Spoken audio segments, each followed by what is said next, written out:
Good morning and welcome back to Questioning Sense with me, Matt. I hope you guys are well. All is fine and dandy here. London is in the grips of a heat wave, so it's incredibly hot and incredibly lovely.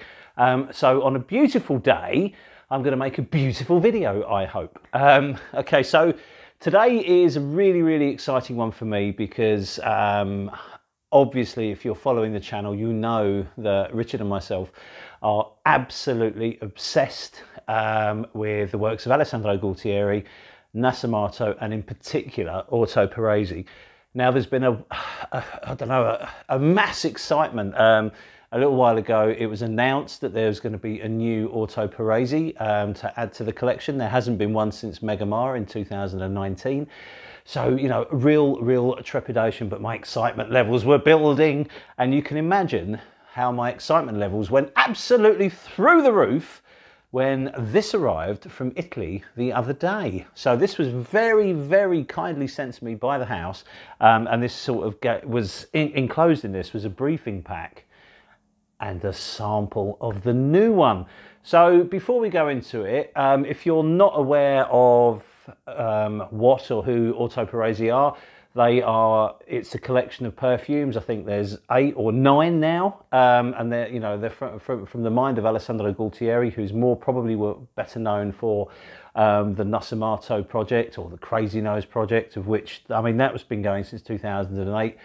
I and a lot of others thought that Orto Parisi was going to kind of replace the Nascimato project, but it hasn't. They're both running sort of concurrently. Obviously last year we had Fantomas from the Nascimato collection, so it was like, oh wow, he's releasing from Nascimato, but we haven't had one from the Orto collection yet, and now that has been put in its place and a new one is on the way. I think the actual official release date is October the 4th, so it's really soon.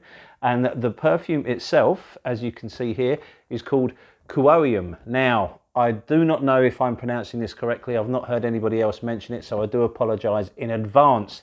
But with the sample came this, which is a little brief about the perfume. So let's have a look at it.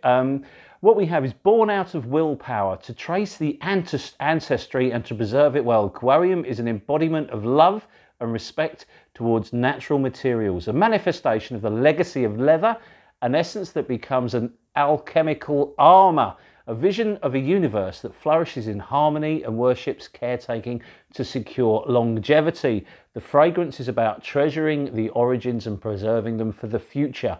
Contemporary paganism. And then it says a leather heart, but in Italian, and my Italian pronunciation, as you will know, is absolutely terrible. There are a couple of differences. The bottle itself, we'll put some pictures up, is very similar to all of them, which is this kind of style, but it comes with a rusted metal cap with an inlay in there that's completely unique to all of them. But most importantly, it comes wrapped in leather. Now, I've looked at all the Nascimatos, which I own, I've looked at all the Orto Parisis, and even if you go back to the Maria Lux, there's never been anything that Alessandro has released with this kind of packaging. So it's a brave new step and an interesting one too. As I say, we'll get pictures up, and obviously I haven't got a bottle, but as soon as one becomes available, I will run out and grab it, because obviously I'm a massive Orto Parisi freak. But the bottle looks stunning. Like everything that Alessandro does, the backstory, the imagery, and the marketing, and the whole package is phenomenal. So it's something that I'm really excited about. Now, what we'll do is I'm wearing it now. I've eked it out, my sample out as much as I can, and I'm going to spray a little bit more now for the purposes of the review. Normally at this point in any kind of video I would list notes, but obviously because it's an Alessandro Gualtieri perfume, there will be no notes, and I love him for doing that as well. This whole thing about no notes for the Nascimato or the Orto Parisi, I think is incredibly brave and incredibly the right thing to do. These are perfumes that are made with a background and a thought process and an objective to deliver something for you. It's up to you then to wear the perfume and explore it yourself. Often when we see note listings on perfumes, you know, they can be a little bit misleading. And what this is about is forget all that. The notes aren't important. How does the perfume smell to you? Where does the perfume take you? Do you know, are you sort of caught up in the backstory? Does it all become one big picture for you when you smell the perfume?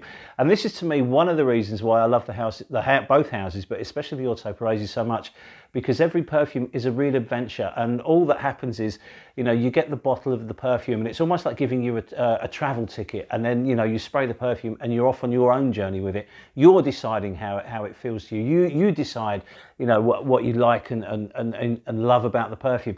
So don't worry about note listings. They're not that important. How perfumes smell and how they behave and how they make you feel, that's what this perfume's about. That's what they're all about. And this one is no different. So what we'll do now is I'll have another tiny little spray of it, because I do not want to use this sample up. I really have been eking it out. So a little tiny spray in my hand there. And what we'll do is we'll soak that in and just absorb it for a minute, and then we will talk a little bit more about how the perfume feels. So first off, just to settle a few nerves, this smells very much like an Orto Parisi. It fits in with the collection perfectly. It's a beautiful perfume. Now, as I said earlier, I do apologise, this is only a sort of a first impressions. With every single one of the Ortos, it's taken me multiple wearings after I've owned the bottle to really understand it. So obviously, you know, when I can get a bottle, I will, and then, you know, we'll wear it a lot, and then we'll come back and we'll do another Q&A, which we've done with all the other Ortos, just to break it down a little bit further for you, because they are very adventurous perfumes and they're not ones that you can blind buy. So, you know, to try and get as much information about them as possible is always a good thing. So anyway, back to Cuoium, and I do apologise if I'm pronouncing this incorrectly. So we have a very potent opening. Now, I've got the dry down here, and it changes quite radically from the opening to the base, but not so much in smell, and I'll get to that in a bit. If you are like me, an avid collector of Gaultieri's work, you will definitely notice some similarities to other perfumes that he's made. The opening for me is very similar, or not very similar, but is reminiscent of Nudiflorum from the Nascimato project. But whereas Nudiflorum uses lots of florals, there's no florals here. This is a leathery, deep opening, but there is something quite bright that in a flash has gone for me, and I don't know what it is. It may be a little bit of citrus that's just lurking there, just to get it going. So then you have this kind of animalic, leathery vibe. There may even possibly be some oud here that sets the scene, and it's darker, and it's just a dark textured leather. You can almost feel it with your hands. It's quite unbelievable the way it works. And you know, this is what I love about this perfume. When I say it changes, the smell, the way it smells doesn't really change that radically, but the texture and the vibe that it gives off really does. It's almost like this tanning process. Cuoium, for me, from the research that I've done, is this sort of historical tanning process, or a way of working animal hides, you know, the way that they're sort of treated and then, you know, used, so, you know, the skin then becomes leather, that kind of thing. And that's kind of what the perfume does, because it starts off very dark and very leathery. There's an earthiness to it as well, which is almost a little tiny bit reminiscent of Teroni. It's not got the spiciness that Teroni's got, but it has an earthy vibe to it. It's a very organic feeling perfume at this stage, which is absolutely beautiful. As things move along, it does brighten up a little. I thought it was going to be a much darker perfume, a much more animalic perfume. And I think at the opening, it is. The darkness and the animalics are very important to the perfume. But then it starts to change, and it becomes more supple, and it becomes soft. It's almost as if this whole tanning process is happening on your skin. So you're treated to a very dark, stiff, textured leather that then becomes, over time, becomes much more soft and more supple and works like a second skin. It's almost like you have a skin on top of your skin that glistens. It's silky. By the time, you know, the dry down has come in, the perfume has now started to become really silky. There's a minerally kind of aspect to this, which I find quite intriguing, because when you think of, you know, what does a mineral, you know, what do stones, what do minerals smell like? Well, without water on them, they don't really smell of anything. But it's more a sensation that they give. When the perfume is dry on your skin and is this smooth, opulent, soft, sultry leather type affair, it's almost like there's little tiny highly polished stones that glisten, that ping around. It's quite a dry perfume, but it has a smoothness to it that almost gives an impression of moisture. It's quite incredible. There is a very faint smokiness that comes in, and it's not in the opening, and it's more in the mid of the perfume. You do start to feel like there's a little bit of a smoky vibe coming on. Again, nothing like Teroni, which is much more kind of in your face with its smokiness, but there's a subtle smokiness to this. I would almost say it becomes dusty, which I absolutely like. There's some sweetness to it, and what I love is you've got this sort of yin and yang. You've got the dark and the hard and the soft and the supple and the almost bitter, slightly patchouli-like opening that becomes much more sensual and slightly sweeter. The perfume does, to me, certainly sweeten up as it runs along, and it's absolutely glorious. Now, I've always thought of Seminalis as the sexy one from the collection, but I think this one, this beautiful, beautiful leathery perfume becomes really, really sexy, because as it dries down and becomes more sort of it changes in terms of the sort of trademark Gualtieri musks start to come in, and then it really, really starts to shine.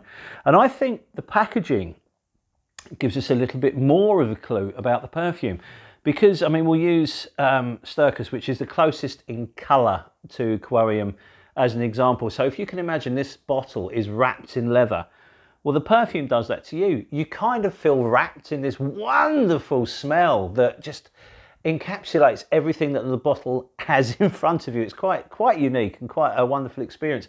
So when the perfume starts out, it's quite airy. My wife picked up on it straight away last night. I had the sample came in a swipe bottle, like a little blotter, so I swiped it to wear to work, and then when I came home, I decanted it into a sprayer and sprayed it on my wrist. And my wife picked up on it straight away. She was sitting at another side of the room. She was like, "Oh wow, that's interesting." So it is really airy when it hits your skin, and then it kind of calms down and sits on your skin and just wraps around you like this leather shroud almost. It's quite lovely. And as it does that, it becomes sexy. It becomes so sexy as the musks work. And I think as it's an Orto, a lot of them, and the Nascimato for that reason, for that point, I think a lot of them are affected by your body heat. So it's incredibly hot at the moment. So I would imagine this will behave quite differently in cooler weather. But it stays close, but it stays so, I don't know, as I say, you're like wrapped. It's really, really interesting. And you've got so much going on under the surface. The leatheriness is with you always, okay? But it glistens, it gets sexier, the musks start coming into play, and it's just a wonderful experience. I can't wait to, wear it properly and spray with wild abandon. So, as I say, this is very, very much a first impressions, but wow, what a first impression. This is a beautiful, beautiful perfume. And that begs the question, who's going to wear this? Who, apart from people that are real fans of it, who's really going to enjoy this one? So let's find out. Well, all the Orto collection are unisex, okay? I totally agree with that. And again, anyone can wear anything as long as you're comfortable wearing it. Cuoium, I feel, leans a little more masculine because it's a leathery fragrance, but I can tell you now, this will smell absolutely devastating on a woman.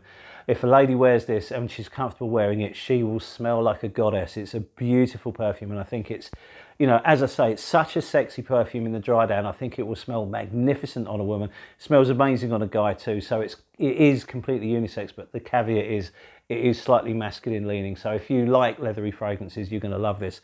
And that, to me, brings it open to a wider market. Leather perfume as a genre is a very popular one, and I think with this beautiful, unabashed exploration of leather and the processes behind it, I think it will be of interest to anybody, even people that aren't necessarily massive fans of Gualtieri's work. They will appreciate this and probably want to wear it because it is that good. I think it's going to be an interesting one because it's not an extreme perfume, but it's a really exciting one, and I think that will help with this crossover appeal. If you were walking through sort of Harrods or Selfridges or somewhere like that, or even Liberty's, and you were smelling the collection, you would really, really enjoy this one if you have a liking for leather fragrances. but it's so much more than just a leather fragrance. It's so intense in places, and it's so sensual. It's a real textured perfume, and I cannot wait to wear it properly and give it a run out. Now, in terms of performance, it's very much an auto. When I swiped it, it lasted very well. When I came home last night and I was sort of sprayed it on skin after I decanted it, I spent a lot of time sniffing my wrist and making notes and trying to work things out. And, you know, I was sort of doing that for a good few hours. And then when I woke up this morning, I could still faintly smell it on my hand. And that's only from a tiny spray from this. So, you know, in terms of performance, it's an Orto Parisi. You're going to have no issues with performance at all. It's beautiful. I don't know what the price point is. I'm assuming that it's going to be in the same price range as the others from the collection, but that will probably be, you know, we'll probably know more about that come October the 4th when this goes on release. So there you have it. This is a very much first impressions of this exciting development from Orto Parisi. Has Alessandro Gualtieri done it again? Yes, he certainly has. I think this is a perfect addition to the collection. I'm so glad it's coming out, and I can't wait to go out and grab a bottle, and I hope you guys do too. So listen, from me and Rich, thank you very much, and as I say, when we know more, we will go back to the Q&A format with regards to this incredibly exciting perfume. So listen, I hope you're well. Thank you very much for your time. If you have any questions about this at all, please hit us up. Put the questions below, or you know, message me on Instagram, and I will be more than happy to answer everything and anything I can with regards to this wonderful perfume. So there you go. I will go back into my little bubble of frenzied excitement and leave you to it. Thanks very much. We will see you on the next video. Cheers and bye.